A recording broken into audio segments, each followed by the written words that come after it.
నవ్విపోదురుగాక నాకేమి సిగ్గు అన్నట్లుంది ఆ నేత వ్యవహారం. రాజకీయాల్లో ఆయనకు విలువలు సిద్ధాంతాలు అంటే మహా చిరాకు. టీడీపీని అధికారంలోకి తెచ్చేందుకు ఆ పార్టీ అధినేత పడ్డ కష్టాలు అవకాశవాదికి చీమ కుట్టినట్లుగా కూడా అనిపించదు. టీడీపీ టికెట్పై గెలిచి వైసీపీ నేతలతో కుమ్మక్కై అందిన కాడికి దోచుకోవడమే అతని జీవిత లక్ష్యం. వైసీపీ నేతలకు కమిషన్ ఏజెంట్గా మారి జగన్ హయాంలో ఇచ్చిన కాంట్రాక్ట్ వర్కులని కొనసాగిస్తూ ఈ ఎమ్మెల్యే చేస్తున్న దందాలపై తెలుగు తమ్ముళ్లు మండిపడుతున్నారు.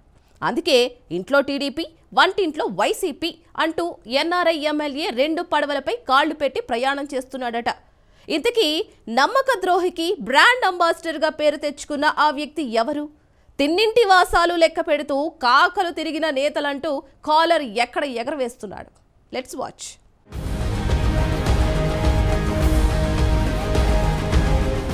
నెల్లూరు జిల్లాలో ఉదయగిరి నియోజకవర్గం రాజకీయ చైతన్యానికి బెంచ్ మార్క్. సీనియర్లను పక్కకు నెట్టి చారిటబుల్ ట్రస్ట్ సేవా కార్యక్రమాల పేరుతో అధినేత చంద్రబాబును మెప్పించి బీఫార్మ్ అందుకున్నాడు. పసుపు దళాల చెమట చుక్కలతో సైకిల్ రేసులో నెగ్గి ఎమ్మెల్యే అయిపోయాడు ఎన్ఆర్ఐ కాకర్ల సురేష్. అయితే పట్టుమని 10 నెలలు కాకముందే ఉదయగిరి క్యాడర్ కు లీడర్ కు మధ్య బాగా గ్యాప్ వచ్చేసిందన్న వార్తలు వినిపిస్తున్నాయి. వైసీపీ ప్రభుత్వంలో మంజూరైన ఉదయగిరి ట్యాంక్ బండ్ సుందరీకరణ పనులకు ఆ పార్టీ నేత అక్కి భాస్కర్ రెడ్డి కాంట్రాక్టర్ గా పనిచేసేవాడు. అయితే కూటమి ప్రభుత్వం అధికారంలోకి వచ్చిన తర్వాత కాకర్ల ఆశీస్సులతో అక్కి భాస్కర్ రెడ్డి కాస్త లక్కీ భాస్కర్ రెడ్డిగా మారిపోయాడన్న విమర్శలు ఉన్నాయి. పెండింగ్ లో ఉన్న భాస్కర్ రెడ్డి బిల్లులను కాకర్ల మంజూరు చేయడంతో పాటు కొనసాగింపుగా కోట్ల రూపాయలను సైతం అప్పగించారట. దీంతో కంగుతిన్న తెలుగు తమ్ముళ్లు ఆక్రోశం పట్టలేక అజ్ఞాత వ్యక్తి ముసుగులో ఎమ్మెల్యే కాకర్ల సురేష్ కు వ్యతిరేకంగా కరపత్రాలను పంపిణీ చేయించారు. దీంతో ఆగ్రహానికి గురైన కాకర్ల అనుమానం వచ్చిన కొందరిని పోలీస్ స్టేషన్ కు పిలిపించి పోలీస్ ట్రీట్మెంట్ కూడా ఇప్పించారట.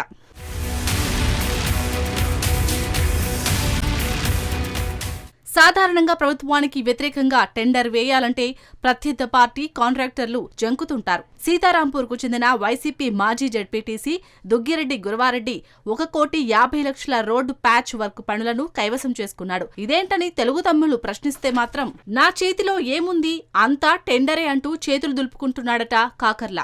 ఇక ఉదయగిరి పరిసర ప్రాంతాల్లో కొండలరావు పేరు తెలియని క్వాజ్ క్వారీ లేవంటే అతిశయోక్తి కాదు. వైసీపీ ప్రభుత్వంలో అక్కి భాస్కర్ రెడ్డి చాటున యథేచ్ఛగా క్వాజ్ మాఫియా చేసిన కొండలరావు టీడీపీ ప్రభుత్వం రాగానే కాకర్ల సురేష్ ను సామాజిక వర్గం పేరుతో కాకా పట్టేశాడు. ఉదయగిరి, సీతారాంపురం, వరికుంటపాడు మండలాల్లో చీకటి పడిందంటే చాలు తెల్లరాయి అక్రమ రవాణా యథేచ్ఛగా సాగిపోతుంది.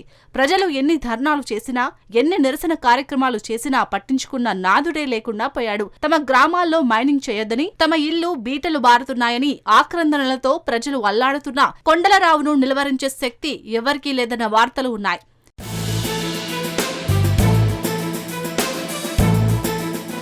మరోవైపు కడప జిల్లాకు చెందిన శివారెడ్డికి రేషన్ మాఫియా సిండికేట్ ను అప్పగించారట ఎమ్మెల్యే కాకర్ల సురేష్.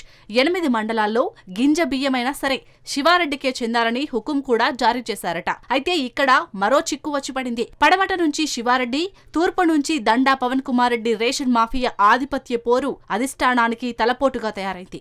పార్టీ కోసం రెక్కలు ముక్కలు చేసుకుని ఆర్థికంగా నష్టపోయి పిల్లల స్కూల్ ఫీజులు, ఇంట్లో శుభకార్యాలు చేసుకునే దానికి కూడా నానా ఇబ్బందులు పడుతూ రోజురోజుకి తెలుగుదేశం క్యాడర్ నలిగిపోతుంటే కూటమి ప్రభుత్వం వచ్చిన తర్వాత ఎమ్మెల్యే కాకర్ల సురేష్ వైసీపీ నేతలకు వడ్డీ వారిస్తుండడం టీడీపీ నేతలకు నచ్చలేదట. దీంతో గంగాధర నెల్లూరులో టీడీపీ అధినేత చంద్రబాబు చేసిన సందేశాన్ని సోషల్ మీడియాలో ప్రచారం చేస్తూ ఎమ్మెల్యే కాకర్ల సురేష్ చెవులు మారుమ్రోగేలా తెగ షేర్లు చేస్తున్నారట తెలుగు తమ్ముళ్లు.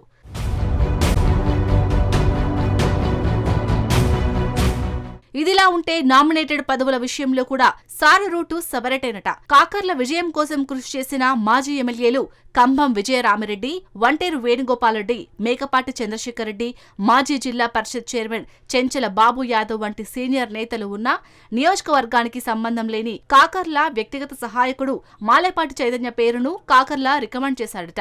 సాధారణంగా ఓ నామినేటెడ్ పదవి ఇస్తున్నామంటే పార్టీకి వారు చేసిన సేవలను గుర్తిస్తూ గౌరవం కొద్దిగా ఇస్తుంటారు. కానీ కొద్ది రోజుల క్రితం Kakarla Suresh telephone advisory board director పదవి కొండాపురం మండలానికి చెందిన ఓ మహిళకు ఇవ్వడంపై టీడీపీ క్యాడర్ విస్మయానికి గురైందట. పార్టీ ఆవిర్భావం నుండి పార్టీ కోసం సర్వశక్తులు ఒడ్డుతూ సర్వస్వం కోల్పోయిన ఎందరో నేతలు ఉండగా వెనుకొచ్చిన కొమ్ములకి ప్రాధాన్యత ఇస్తున్నారంటూ తెలుగు తమ్ముళ్లు ఆవేదన వ్యక్తం చేస్తున్నారు.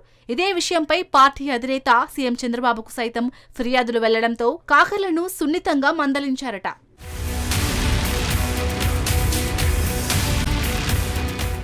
మొత్తానికి అధినేత చంద్రబాబు చెప్పినట్లు కాకర్ల సురేష్ తన తీరు మార్చుకుంటారా? వైసీపీ నేతలను పక్కన పెట్టి టీడీపీ నేతలను చేరదీస్తారా? తెలుగు తమ్ముళ్లు ఆర్థికంగా నిలదొక్కునేందుకు సహకరిస్తారా? లేక నా దారే రహదారి అంటూ ఆ దారిలోనే వెళ్తారా అనేది ప్రశ్నార్థకంగా మారింది.